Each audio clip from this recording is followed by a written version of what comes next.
Hi folks, my name is Danny. Welcome to another video here on Danny's Corner.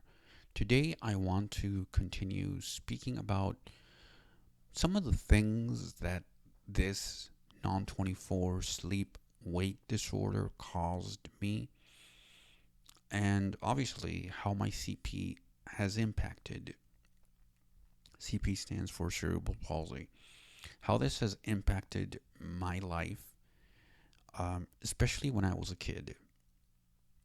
So, um, to give you the backstory, in case you don't know, on one of my videos, which I showed you how a blind person takes a picture, I made a mistake and I said the 14th of January instead of the 20th.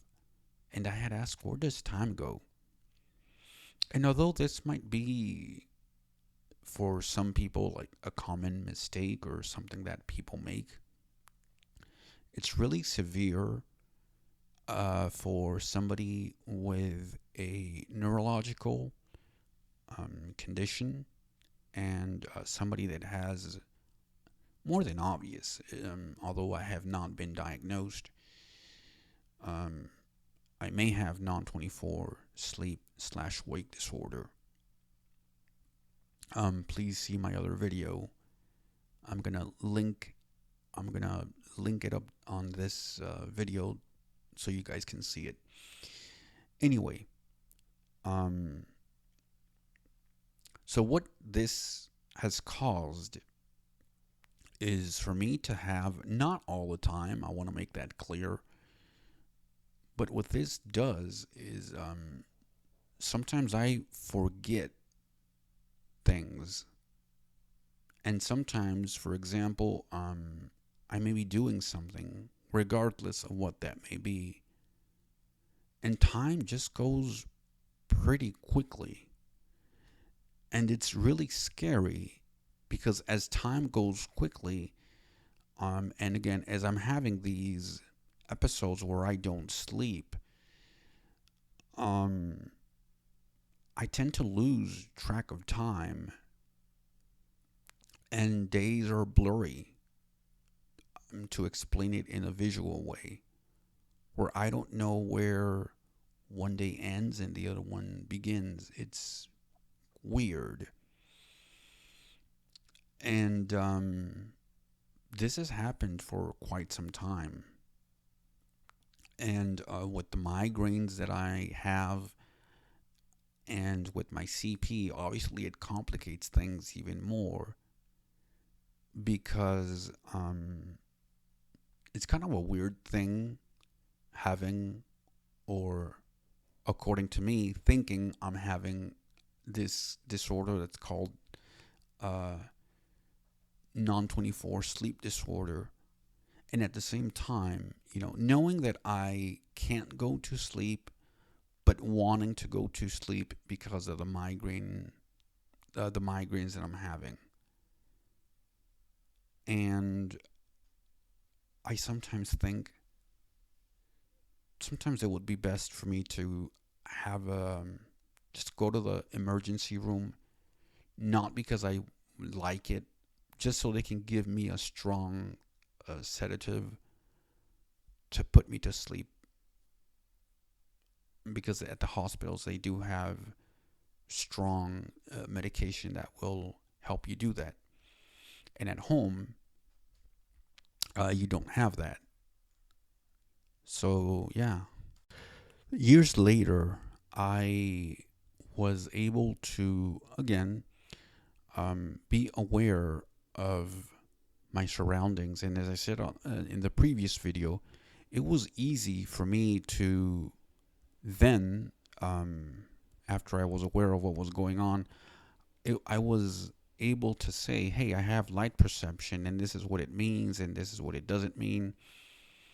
But, when I first knew that I had some sort of a problem and I didn't know what it was until years later, I couldn't explain why I wasn't sleeping well. And obviously at school, they wouldn't tell me anything. In fact, they would chastise me, saying that I needed to you know, I'm missing a lot of school and I need to go back and so forth and so on. And then I got a lot of trouble for that. But anyway, um, and the other thing was because I couldn't explain my blindness to the ophthalmologist or the optometrist. One of the things was that, well, can you see anything? And at 9, 8 years old, 10 years old, the only thing that I could describe is I could. Again, I didn't have the concept of what seeing was, but I didn't know how to describe light perception nor what it was. I think if I would have known what it was and figured out, like, for example, some of the differences, key differences between day and night, I would have been able to be treated earlier. And this kind of issue perhaps wouldn't have been resolved, but at least it would have been um, somewhat, um, I don't know, controlled. And again, my migraines were diagnosed, I would say, 16 years or 14 years after I discovered my sleep disorder. And again, as I said, when you have this thing and when you have migraines, sometimes I do want to go to the hospital just so they can give me that strong sedative so I can go to sleep and not wake up in 6 to 8 hours. Because when I take one of the medications for migraines, and or even sleep medications, whichever they may be, I only get to sleep about 4 to 5 hours a day. And I try to keep a routine, and been doing this consistently ever since I was, I think, about 12. Trying to go consistently to bed at 10 and then waking up at 6. Not only because I made this my routine, because that was the thing that I used to do at home, because my family used to do the same thing. So this is a good thing about having discipline. But anyway, regardless of how disciplined I was when it came to going to bed, I always, or most of the time, I would say, I would wake up either at 2 or 3, or I wouldn't sleep at all. And the minimum amount of sleep that I've gotten has been 2 hours. And so, yeah, this is why the confusion, um, why, as I said before, the days are a blur. I don't get to experience life the way other people do. Um, I try to stay busy. I try to do things, and regardless of if I'm hanging out with somebody or doing something else to distract myself, I still get sleepy at certain times of the day. And as I said before, it doesn't happen every day. It doesn't, it just happens more frequent than I would like to. So at school, I would start sleeping or trying to sleep at about 1:30. And even here, um, although I may have at times a good night's sleep, which is rare, I would still go to, you know, be really tired and sleepy at 2, 3 in the afternoon. And as I said before, I do have light perception. And when I discovered how to tell that to people, hey, I can recognize when it's day from night, and I can tell when the sun is out, and or if it's cloudy and things like that. But even that doesn't help. So I know that it's day, but I'm still sleepy. I know that it's night, but I'm awake.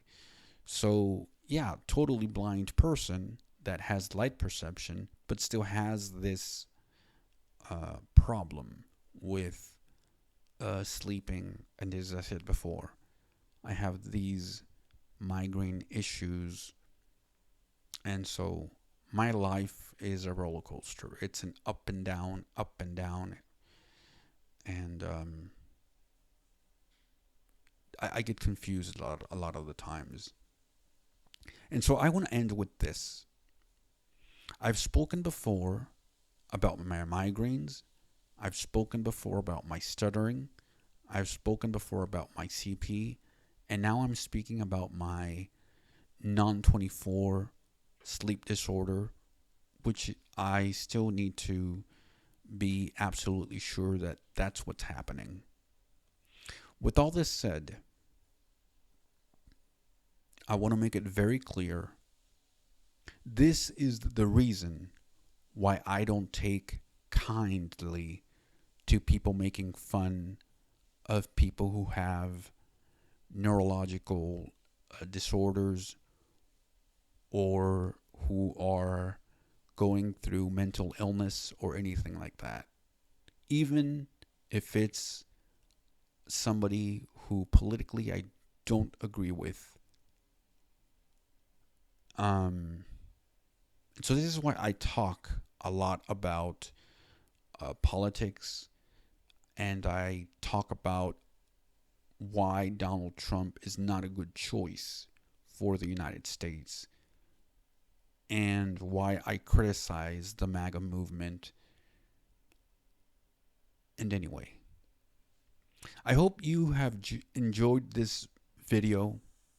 I understand that no matter what I say, how I say it, or how many times I say it, it's going to be really hard to change people's mind about these things. People are going to support whomever they're going to support, but it's up to us to put a stop to it. It's up to us to lift up our voice and say enough is enough. We do have a voice, and we don't appreciate when you make fun of somebody who obviously cannot fend for him or herself the way other people can.